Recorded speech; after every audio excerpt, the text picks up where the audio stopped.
Welcome back to Lawn Rush. In this video, I want to talk about my experience switching from a walk-behind mower over to a stand-on mower, and in this case, it is a Ferris Z3X. I typically like to stick with the Ferris brand. I feel like they are the best on the market right now with the 37 horsepower EFI with the oil guard. I really can't justify switching to like an X Mark or a Toro or anything like that. I'm pretty much stuck on Ferris right now, but I want to talk about my experience switching from a walk behind to a standard and some of the pros and cons of both. Now, there are pros to the walk behind. And honestly, when I first got the Ferris, I was so intimidated by the mower because I've always ran a walk behind. I was so intimidated by all the power, the added weight. The heavier mower is going to rut up lawns way quicker. You really got to be on top of changing up your patterns when you go to this mower because it is heavy like a zero turn mower. But the walk behind,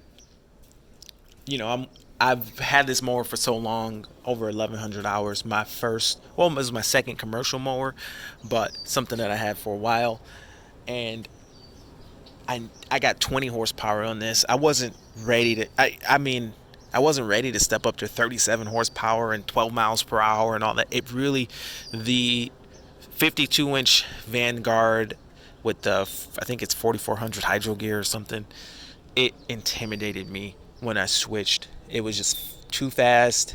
The big stand-on was too fast compared to this old 20 horsepower. And I thought this was a lot of power, but 20 horsepower, 20.5 Kawasaki, I think it's like 7 miles per hour ground speed.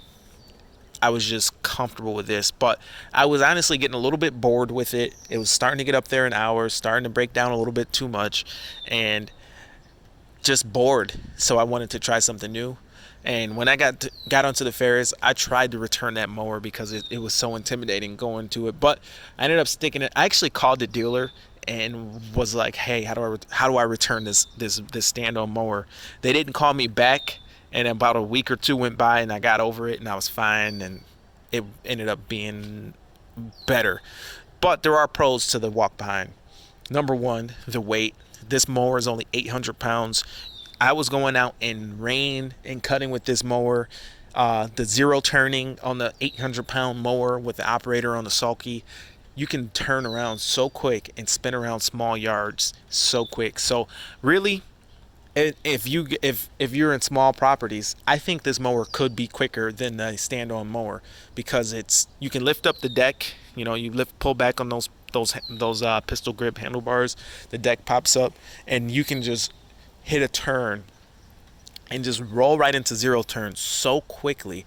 And the hand controls as well, because you're using this cruise bar, you're already going forward. You push the cruise bar forward, you're already going forward, and then with just a squeeze of the grip, your wheels go in reverse. So you could instantaneously put your wheel into reverse and just, it doesn't tear up lawns. I run the tires a little low on pressure in the rear because, like I say, I'm whipping it around so much. I want the tires to be soft.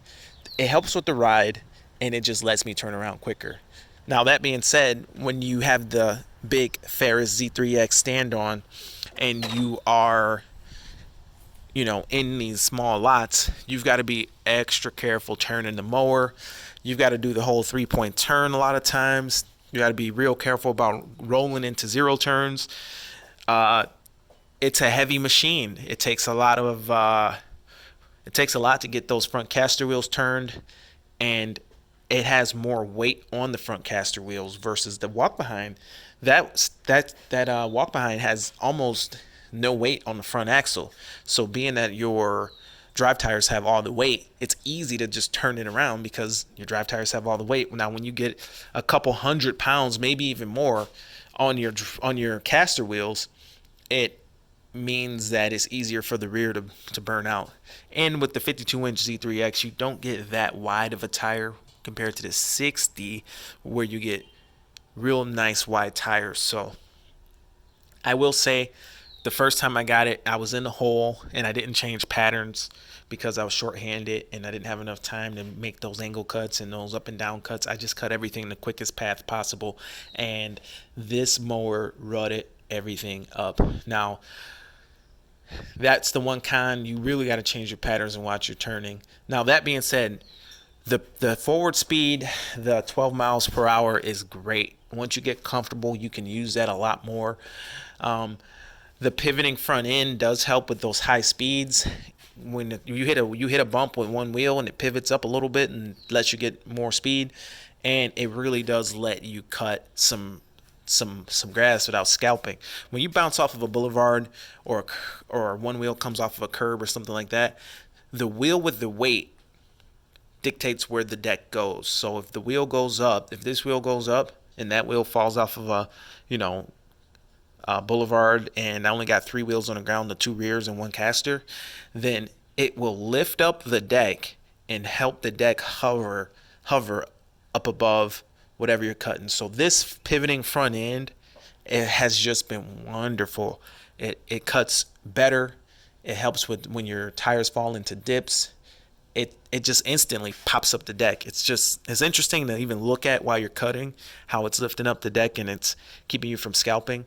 And it's just a phenomenal design. I really do enjoy it. Sometimes if you hit something the wrong way, it can actually drop the deck and potentially scalp, but it's very rare.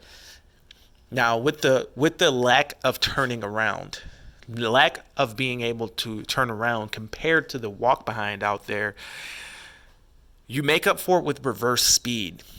I make up for it with reverse speed because it goes so quick in reverse. I think this mower is literally faster in reverse than my old walk behind is in drive. And sometimes I just cut in reverse in small yards where, it's not cutting as good in reverse. But with 37 horsepower on a 52-inch deck, you can pretty much cut in reverse. I mean, just as good as it can cut forward. I mean, if it's not thick, it cuts fine in reverse. But instead of turning around, because it goes so much quicker in reverse, I will just go in reverse and cut that way in order to make up some of the time differences that you get from the walk behind, being able to turn around so much quicker. So, at the end of the day, if you can get this, I highly recommend just going with this, because even though the walk behind does have its pros, it's still expensive. They're still probably $8,000 right now. They have made improvements on those walk behinds since this one. They're EFI now. They're like 28 horsepower now. They're good, but at the end of the day, you just feel better as an operator. You feel better after running this machine, and it can get you into some bigger yards just because it has the ground speed to make up for only being a 52-inch deck. So that helps. The 60, honestly, I should have got the 60. It would have been better. I mean, you think about the size, it's not that much bigger considering once you put a accelerator grass catcher on the machine, it's a big machine still. So for a 60, it's really no factor to put the accelerator on the machine. It's not like I feel like it's a big machine now. No, a 60-inch deck wouldn't feel bigger at all. So it would have been definitely worth it to just get the 60. If you're going to get a walk behind, it's probably a good idea to get a 60 just because the ground speed's not that fast on the walk behinds, guys. They're just not that fast. So probably a good idea to go for a 60-inch walk behind. But definitely been happy. Now I do want to eventually update this walk behind Ferris, Snapper Pro, whatever to a stand on, just because of the fact that it will take up less space on the trailer. It's probably going to be a little bit faster, a little bit more comfortable, but this old machine has just been just good. My first machine I ever bought, first commercial mower that I ever bought, has just been a good machine. So we've been running it. We've been running an old Troy built for like years and years and years, and it still runs. So I'm just keeping it going, which is ridiculous. But I need to probably just get a commercial push mower just to be done with it. But yeah, that's what we've been doing. So anyway, this is Lawn Rush. Thank you for watching. My name is Sean. See you in the next video. Comment below and tell me what you guys like better. And over and out. Later.